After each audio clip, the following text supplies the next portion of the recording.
welcome to BCS, the Chartered Institute for IT. My name is Brian Runciman. I'm the head of content and insight at BCS. It's a privilege for me to introduce this business analysis webinar. Probably you know from looking at the BCS YouTube channel that these are very popular webinars. We've had a little series now. There's a couple more you can check out if you'd like to, about the relevance of BA still. Don't always get the respect that BAs deserve, and what's in the name, that's going to be coming up soon as well. But today we're looking specifically at BA as a career option. It's a very popular one. We've got lots of attendees here already. I'm watching the counter going up as I make my introductions, and we're going to have three interesting perspectives today in our conversation. From somebody that's just come up to do their EPA, a person that's done their EPA, and a person with a long 12-year history or so in the space. But rather than me talk about them, I'm going to let them introduce themselves to you. So I'm going to start off, first of all, can I come to Nichola? Could you just introduce yourself? Tell us a little bit about your background, please. Hi, yeah, I'm Nichola Paterson. I'm a senior IT business analyst at Hampshire County Council. I'm on the apprenticeship myself at the moment, along with 7 people from my team. I've been at the council in IT for getting on for 25 years, but I've had a circuitous route into BA through starting off as a trainee programmer, getting into a sort of hybrid project manager BA role, and then we've sort of had a few restructures and we've ended up with our own dedicated business analyst team in IT, which I lead. So I've settled in to BA nicely, and the apprenticeship has really sort of enhanced my skills and helped with the standards across our team. Thank you very much, Nichola. Thank you for that introduction. So let's also now come to Sumit. Sumit's got a completely different sort of perspective in many ways. Sumit, let's come to you. Please introduce yourself. Hi, everyone. My name is Sumit. I currently work as a consultant or business architect, but my background's firmly rooted in business analysis. So I've been in change for about 12 years now. And across that journey, or my BA journey, I've got the diploma and also the advanced diploma. I've set up a BA practice. But time and time again, I found that I've had to rely on my BA toolkit and skill set. So I still use business analysis today, and I'm quite proud to call myself a business analyst. Thank you, Sumit. And let's come to Saif. Last but not least, Saif, please introduce yourself for us. Hi, everyone. My name is Saif. I'm a junior BA. I just finished the apprenticeship around late 2020, so during lockdown. And I'm working at JLL on, whilst during my apprenticeship, I was working on a document generation agile project. Thank you, Saif. So that's Nicholas, Sumit and Saif. Welcome. Thank you very much for being willing to speak with us today. We've got a few subjects we're going to discuss specifically around careers, as we said, the progression, maybe how COVID has affected business analysis over the last 12 months. We can have a little chat about that and your particular journeys. Now, most of you will probably know on Zoom, we're used to this now, aren't we? Bottom of your screen, you have a Q&A section. Someone's already put a question in, so we'll come back to that later. The plan is we usually have about a half-hour conversation and then 15 minutes or so Q&A at the end. So thank you for that first question. Please feel free to put others in as we go, and we'll pick those up a little bit later on. But let's look at our first talking point. The first one is really how do you get into BA, and perhaps you can give us an experience of how you got into it, and how you feel about that. Perhaps I can start with Nichola on that one. Yeah, so as I sort of alluded to, it was a circuitous route for me. I joined Hampshire County Council IT as a trainee programmer many years ago, and working on Oracle databases and forms. Got to work with lots of departments in the council on there. We used to do bespoke systems for them, but not so much these days. But we still are involved in, analysing and documenting their requirements and helping them find solutions, whether that be in-house developments or third-party systems. So right the way through, I was involved in project management and BA of customers' requirements, and I've kind of stuck with that all the way through. And now I'm a dedicated BA. So at the moment, I'm working on a project for a new adult social care system. We've procured a product, but I'm working with a config team in-house, and they're configuring the system to meet the customer's requirements. So with that project, I've done a lot of process modelling, requirements documentation and validation with adults health and care, just to make sure that the product that we've procured can be tailored to meet their needs. It's quite a large project. Lovely, thank you. Sumit, you've got 12 years of experience to look back on, so cast your mind back and tell us how you got into BA. It was almost by accident. So I finished my graduate placement, and they offered me a role in project management, which I didn't want, so I left. And about 3 months later, I joined an insurance company. And at that point, I wanted to be a project manager, but they really had hybrid roles. So their thinking was the best PMs came from business analysis background. So about a year and a half, I had to do lots of business analysis work, take the diploma itself, the qualification, which they funded. And along that journey, I kind of realized that it not only made me a better PM, but quite early on, the BAs got involved. So the early part of my career, I quite often thought being a business analyst.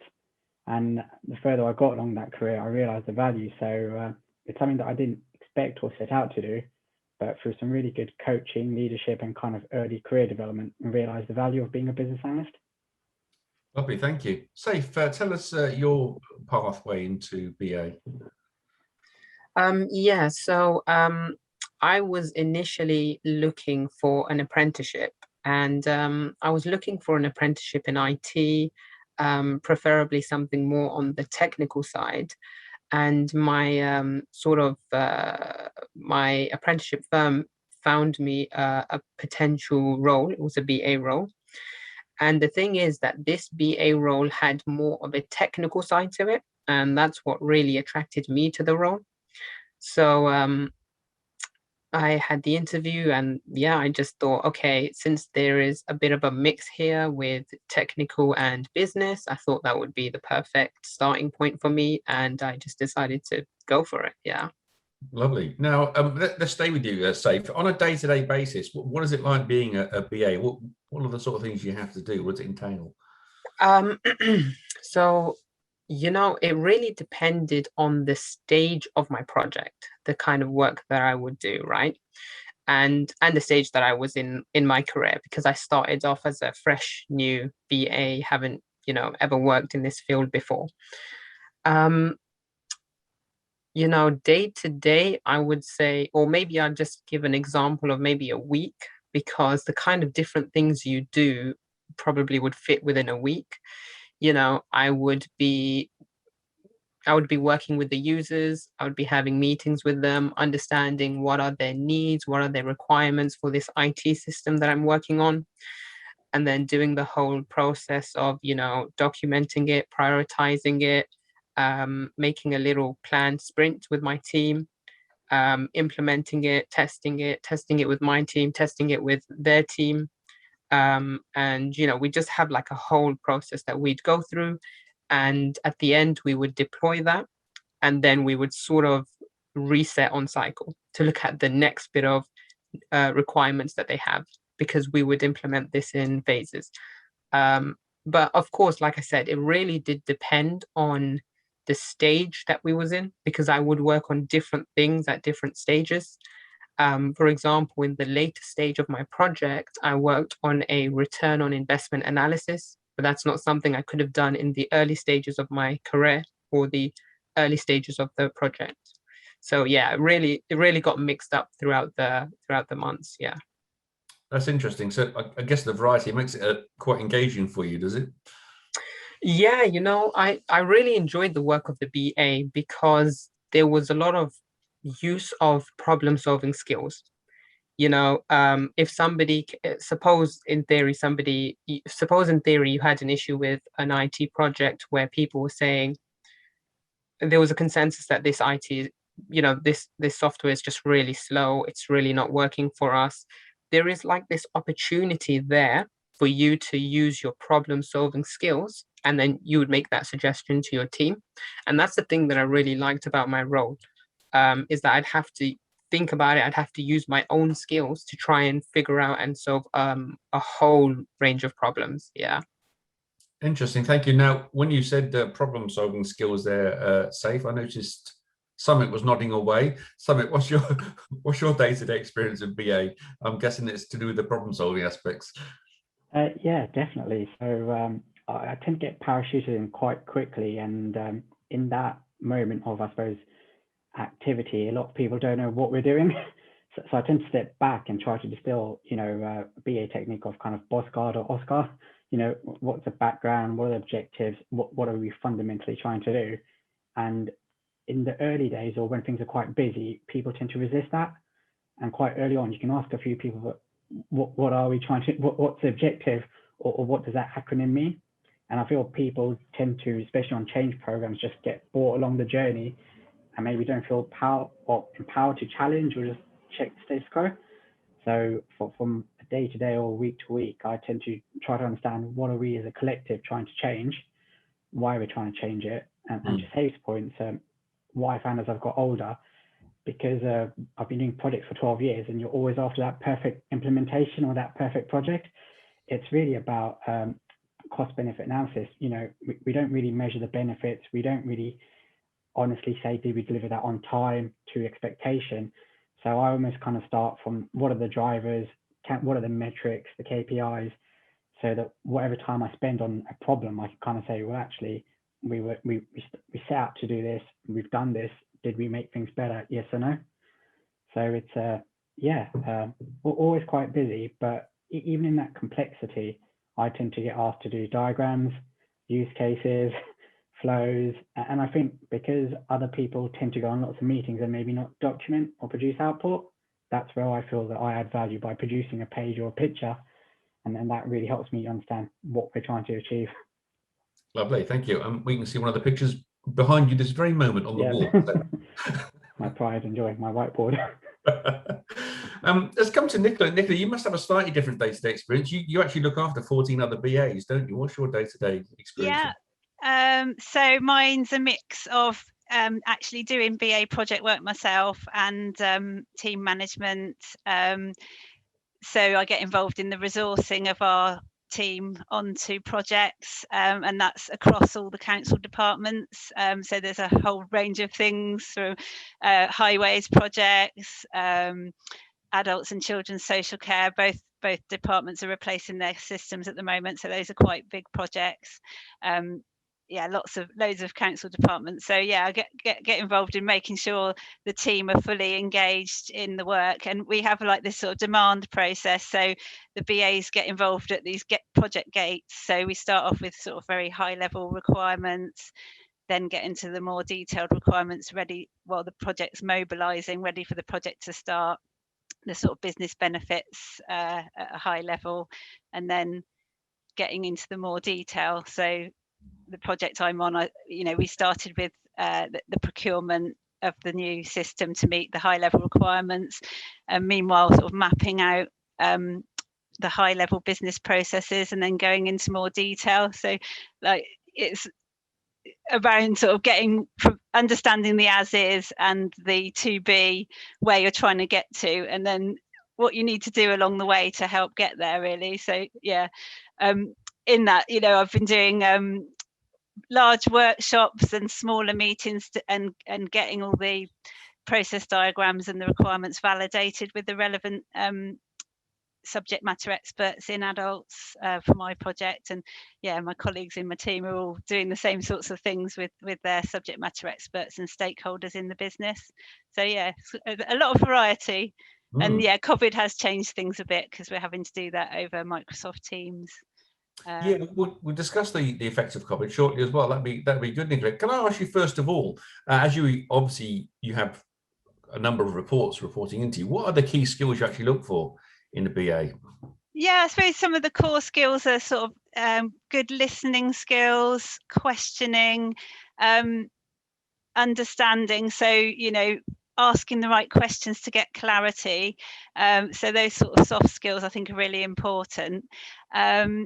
And I think a can-do attitude is great. The BAs in my team who've performed really well sort of look for new opportunities to do things. They're helpful, they like solving problems, and they're sort of enablers. I'd say BAs sort of act as the catalyst for change or help enable change.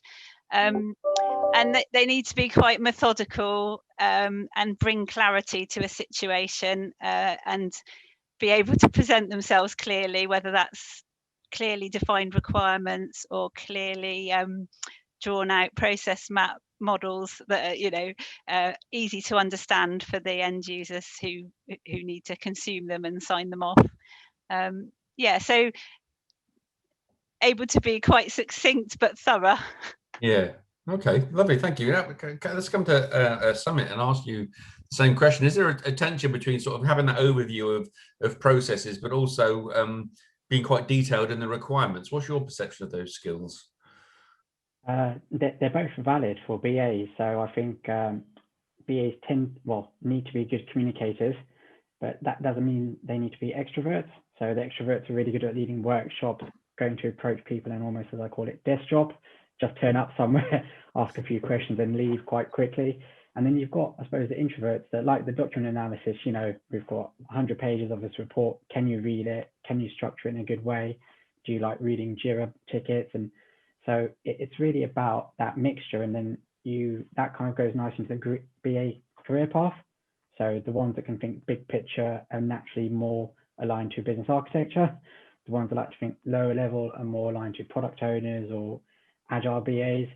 So it's really about being whatever skills you have from your point of view really defines which path of the BA journey you take.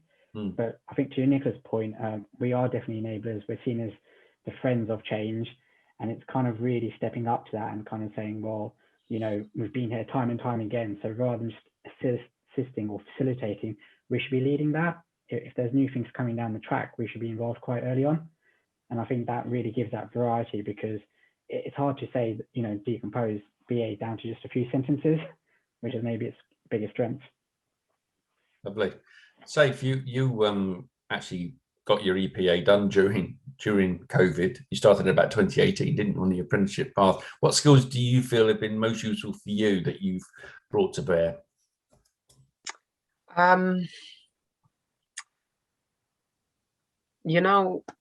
Working as a BA, something I've come to notice is that, everything you do seems to contribute down to one of two things, right? Seems to go down either under effectiveness or efficiency. So effectiveness being doing the right things, doing the right actions, and efficiency being doing the things or the actions correctly. I think these are the fundamental objectives of BA, and everything else aligns to this. I'll give you some, I have a lot of examples whilst I was working where, some teams didn't use a BA in that role. And I think that really highlights the kind of skills that a BA would need.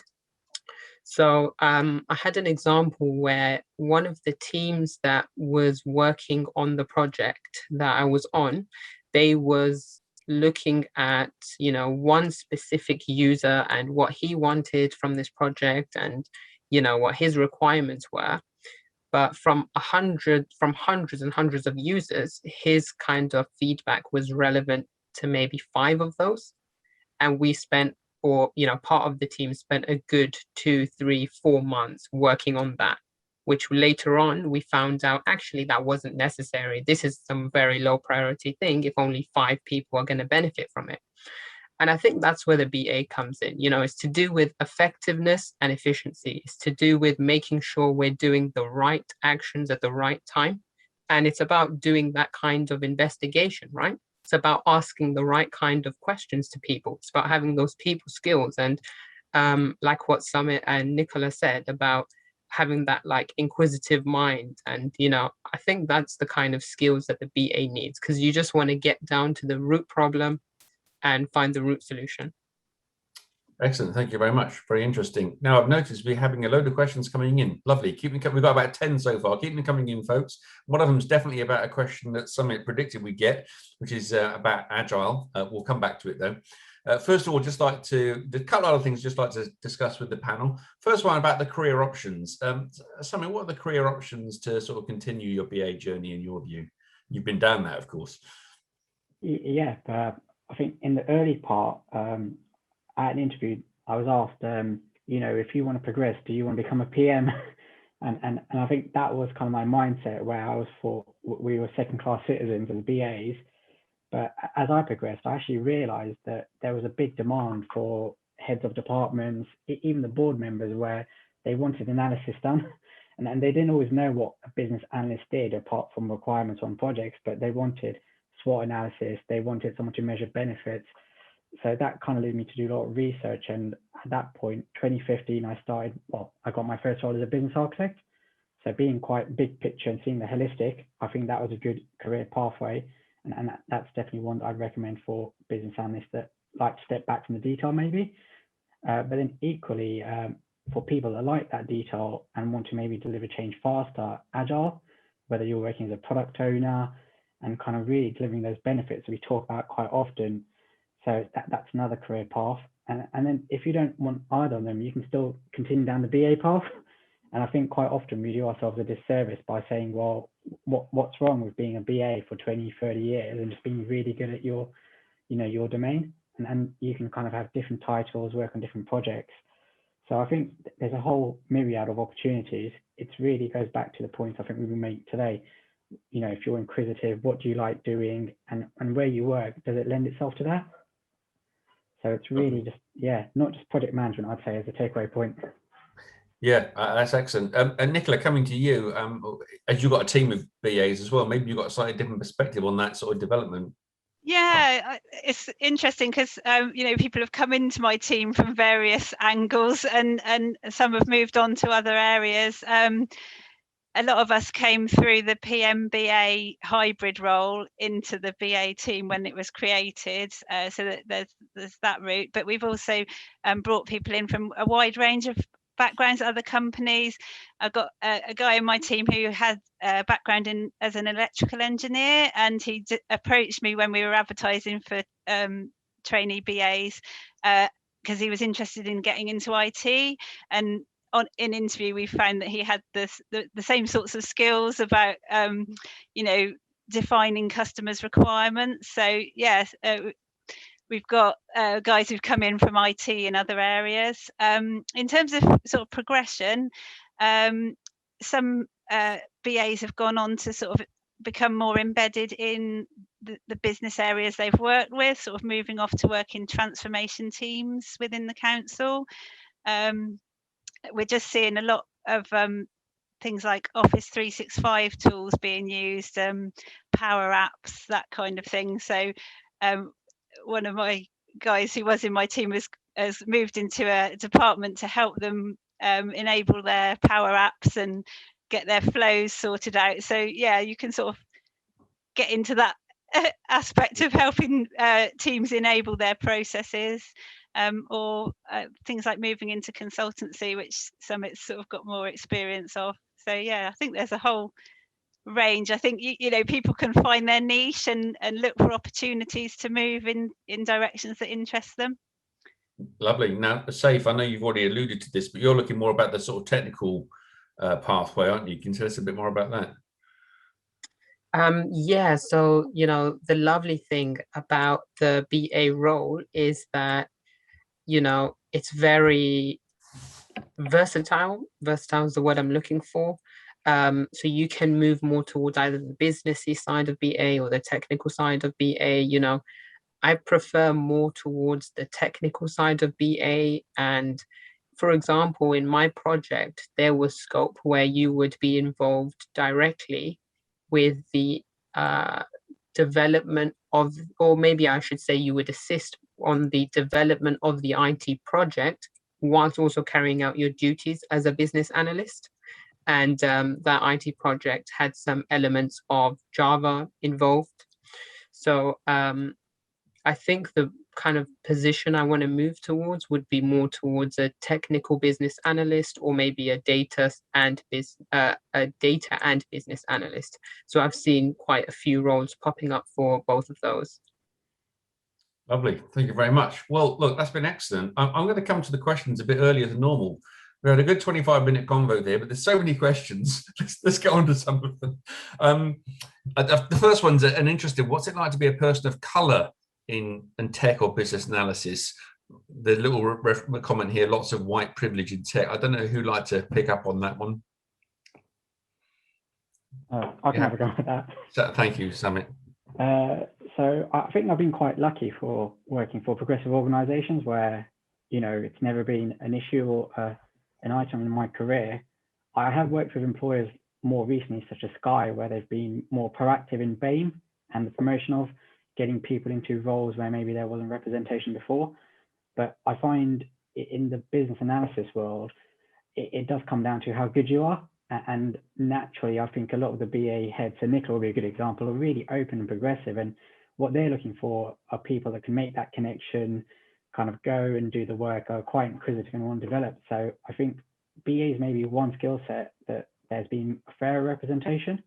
I've seen it across a lot of the teams that I work with and people have hired me. And I think when I started my practice, the first 5 hires I had were all female. And I was just asked about HR just to make sure it was a balanced team, but I was hiring on merit. And I think, you know, thereafter I had some guys come into the team as well, but it's never been an issue for me. I just feel that the BAs tend to lend themselves to being more open than maybe other professions out there. Not sure if Saif had kind of similar experience or not. Yeah, I think I echo what Sumit said, really. That, you know, my experiences is, I have quite positive experience, to be honest. You know, I think there's a lot of representation in this field. Yeah, I echo a lot of what Sumit said, actually, yeah. Lovely. I was going to say, to almost support that further, we tend to work, or in my role, with, you know, Tata, TCS, Infosys. So a lot of business analysts that are based in India as well, across the product teams, and, you know, where English might not be their first language, there's complete openness in terms of trying to understand what someone's saying. So I feel maybe in the world of change, we are a bit more progressive, and because that skill set was maybe in, you know, Southeast Asia quite early on, and companies outsourced late 90s and so forth, I feel that we've got people on the call where, you know, they've got names that are quite long. They maybe say, this is my short name and so forth, or people do want to keep their names, but it's always been quite positive. Good. Well, thank you both for dealing with that one for us. Appreciate that. I've got a question specifically for Nichola here. What did Nichola have to do to get her trainee programmer job? Oh yes, I saw that. Well, it was a long time ago, but I had done maths at university, and Hampshire County Council ran a regular graduate recruitment scheme.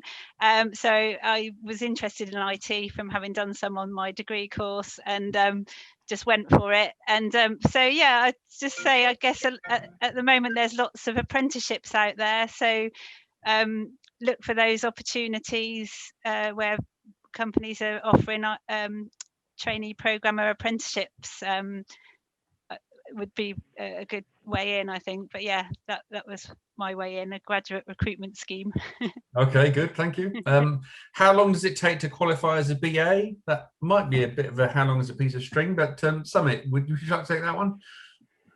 Yeah, so I did my first diploma in about 8 months, and that's because the employer was really good. So we had the 3 or 4 day on-site sessions with a sister at that time, and we kind of sat the exams, and we had the oral exam. For the advanced diploma, I self-funded half of it, and it took about maybe 1.5 years end to end. But I think, like most professional qualifications, you know, you should do them in accordance to your availability. So I know a lot of people over COVID have taken the opportunity to do their kind of Microsoft Azure badges, or even some of their BA diplomas or modules or certificates. But yeah, it's not as intensive as maybe some other ones, and you can get them done over a number of years quite quickly, maybe 2 years. Lovely, thank you. Nichola, another one for you here. Working at a county council yourself, what advice would you give to a county council tech trainee for their placement in business analysis? Maybe they're working at your county council. I don't know. Well, yeah, come and have a chat with me if you're working at Hampshire County Council. Yeah, I would say, you know, put yourself out there. If you're a programmer and you want to get into VA, if you've got someone at your company, just let them know, you know, that you're interested. We've had secondments into our teams, you know, in our line of work, the BAs and the developers often work very closely together, and the BAs will be sort of elaborating requirements and doing the acceptance criteria, and the developers will be working together with them. So yeah, I would just say, you know, make it known that you're interested, and talk to the people who can maybe offer you a secondment or a bit of a trial at it. Lovely, good, thank you. I'm going to put this Saif here, if that's all right. Saif. Abby asks, how can I land my first BA role, given I've no previous experience in it and currently completing the diploma certification? Any thoughts on that at all? I'm sorry, did you say that she has completed the? Yeah, currently completing the diploma, but wants to land the first role. Yeah, you know, I think if you do complete the international diploma for BCS, and you know, I can't really speak for other qualifications because the BCS is the one that I went with. I think it's about how you tailor your CV and how you come across in the interview. And you want to come across saying, look, so one of the excellent things that I've done that's always worked for me, especially in interviews, is to actually give some kind of, you know, demonstration, some kind of example of work you've done. But it doesn't have to be work you've done. It could just be some kind of practice work that you've done. You're practicing your skills. You know, you could be using draw.io or Microsoft Visio to create dummy, you know, flow diagrams, for example. And those are things that you can like bring to your portfolio to say, look, I know this is my first role as a BA, but I've had some practice training on, you know, XYZ software, and I have the relevant qualifications. You can bring your even notes to the interview. It's really about demonstrating that you have the confidence in, you know, knowing what you know. And by the way, there are a lot of junior roles out there for BAs, and they understand that you're going to have between 0 to 3 years of experience. So I think I personally wouldn't be too worried. I've seen that there's so many opportunities out there, especially for junior BAs. Yeah. Okay, well, that's helpful. Thank you very much. Here's another question then that I thought was a good one. Lots of BA jobs require data analysis skills like SQL knowledge. What technical skills should a BA be expected to have? Because BA and data analyst should be different roles. Perhaps that's one for Sumit. Yeah, so I've never used SQL myself, and I've worked on projects where we've done that for a long time. I think a business analyst should be able to analyze data though through Excel, and whether that's for business case or just document analysis. So you do need a certain level of proficiency with numbers and kind of just analytical skills.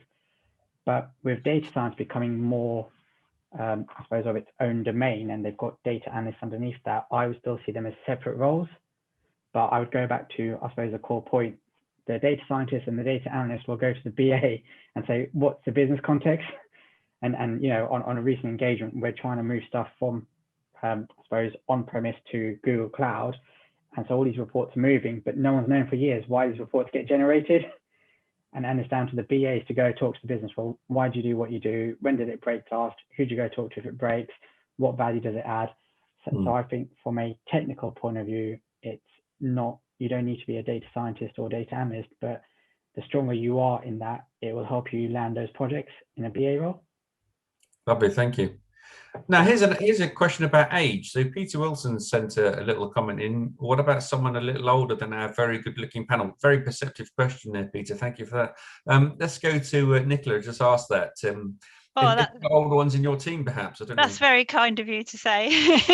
No, I must admit I'm in my late 40s myself, and I've only just got onto the apprenticeship, even though I've been doing BA for a long time. Got another, well, my team have a range of ages from quite young to even older than me. And some of those have done the apprenticeship as well. So certainly with the apprenticeship levy out there, there's lots of opportunities for people to gain skills at any age. And companies, I think, are quite supportive of that. So don't let it stand in your way. Yeah, another one of the guys in my team who's doing the apprenticeship was a manager in a company, and went through that sort of redundancy situation, and has got into BA and is doing the apprenticeship and has learnt a whole load of new skills. So yeah, it's never too late. Lovely. Well, Paul Price has also put a little remark in here about people 50 years plus who maybe are coming in from other IT disciplines. Same applies, Nichola, as far as you're concerned? Yeah, definitely. I think, in terms of having brought people into my team, I'm always looking for those sort of BA transferable skills. So where people have had experience of, working with customers, understanding their requirements, documenting those, a knowledge, as we're in IT, a knowledge of an experience of implementing IT systems. So you might not have worked as a BA as such, but having those skills that you can transfer.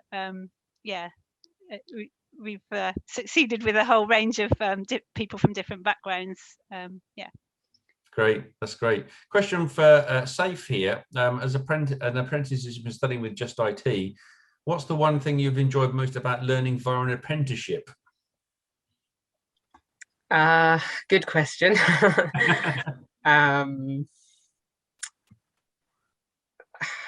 There's a lot of things I've enjoyed, but I think the things that immediately pop into my mind is that as an apprentice, you get given the time you need to do your studying. So you actually get allocated, I think it's 20%, they call it off the job hours or something like that. So you get 20% of the time, one day of the week, let's say, on average, for you to actually do your studying, dedicated solely for that. And the employers understand that as well.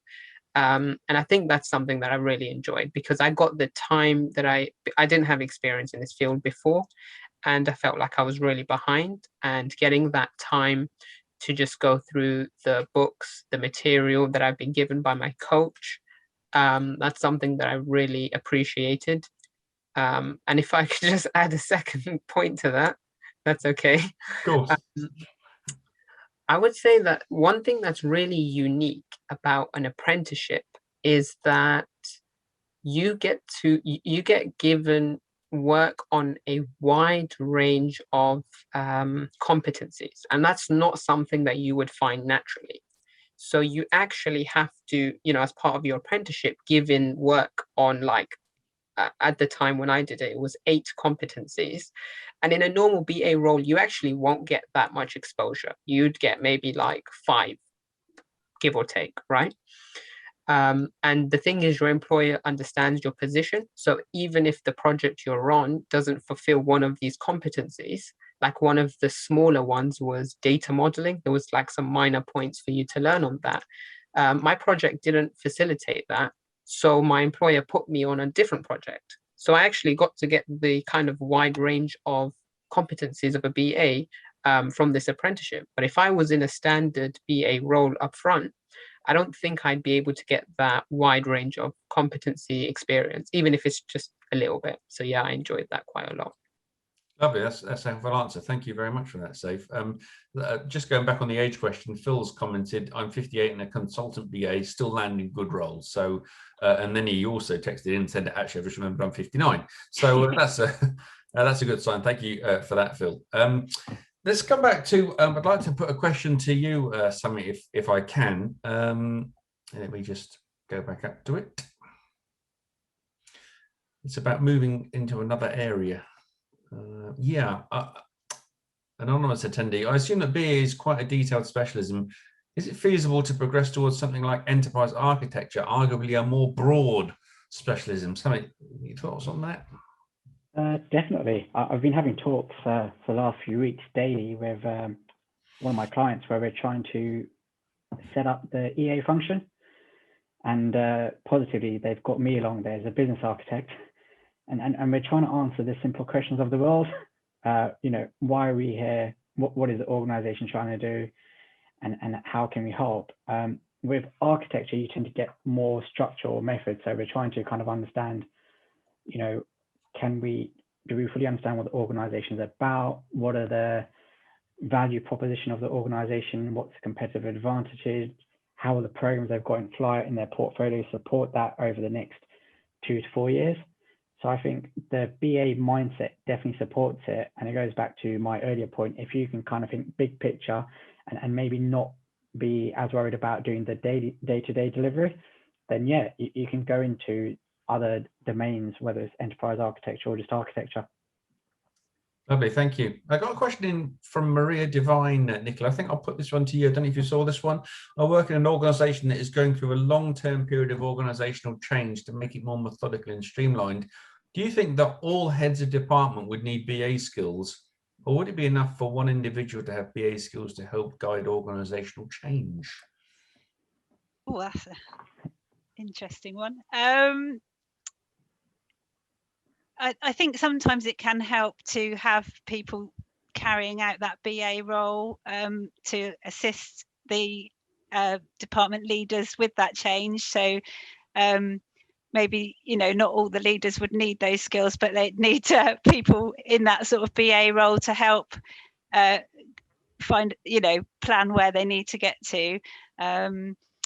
Yeah, we've been through various changes in IT and in the council as a whole where I work, and sometimes we've had external consultancies in with consultants sort of helping take a step away, I suppose, and look at it across the piece. But we've also got in-house transformation teams which help with looking more inwardly at a department's processes and what sort of improvements need to be made, and maybe involving sort of restructures of teams and locations. So yeah, I don't know if I've really answered the question, but yeah, I think that the actual managers don't necessarily have to have the BA skills as long as they have some people to help them with those skills.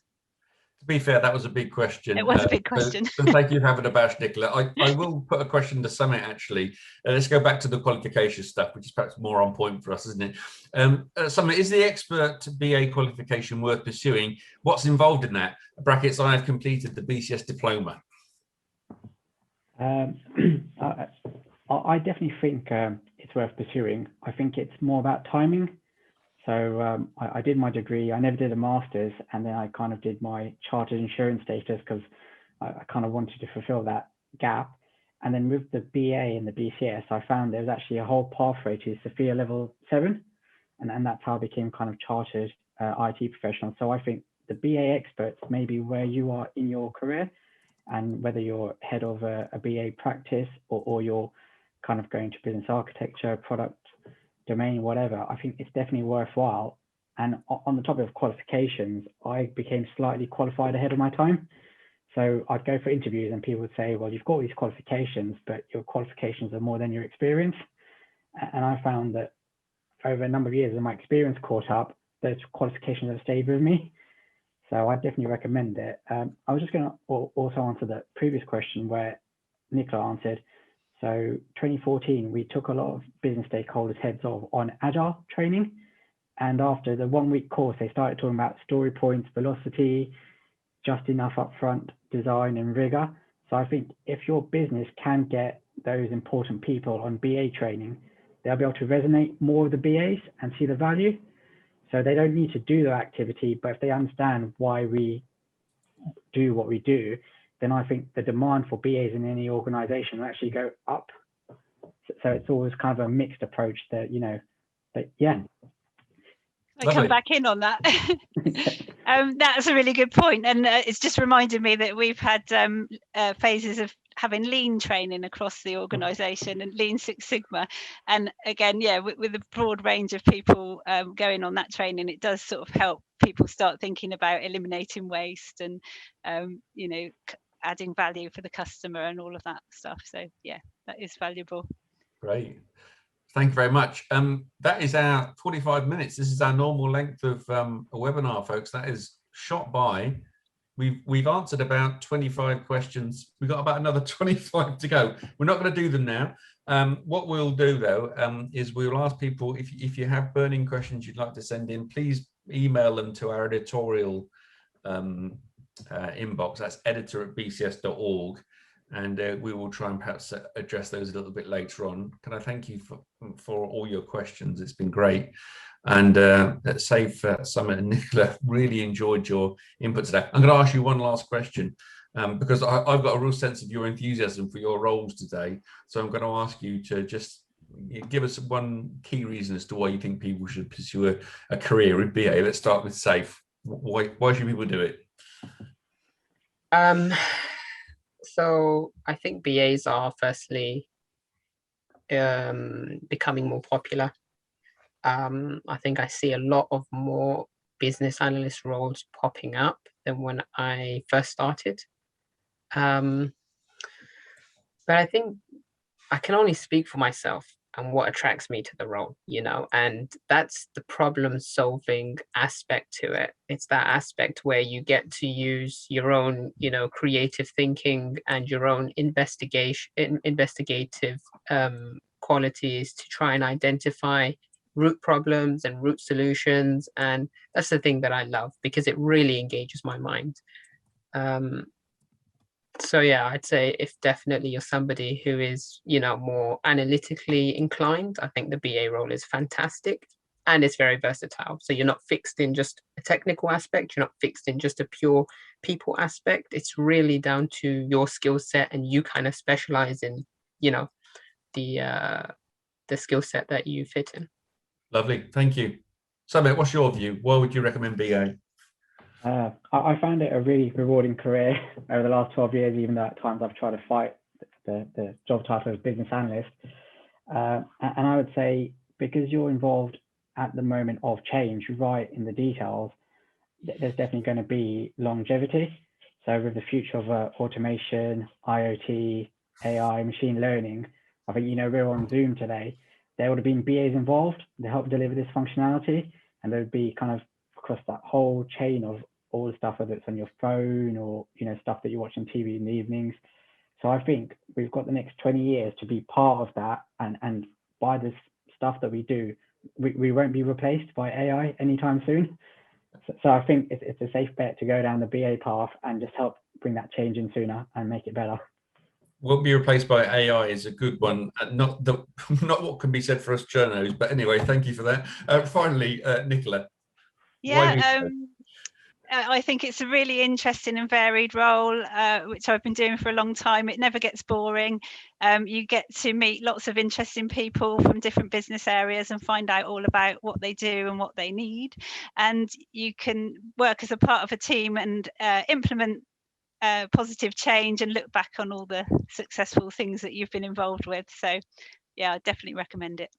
Brilliant, thank you. Can I say, Nichola, Sumit, Saif, thank you so much for your answers and your enthusiasm. Really useful information you've given us there, real insight into your different perspectives. Thank you so much. Thank you to the audience for so many questions. As I say, anything burning, please email editor@bcs.org and we'll see what we can do. This webinar will be appearing on the BCS YouTube channel probably in about a week or so. So look out for it there. And the other webinars we've done on BA, there's at least 2 or 3 of those. Check those out as well. They're worth it. And can I say thank you very much to everybody. And I'm going to bring this webinar to a conclusion now. Thank you so much.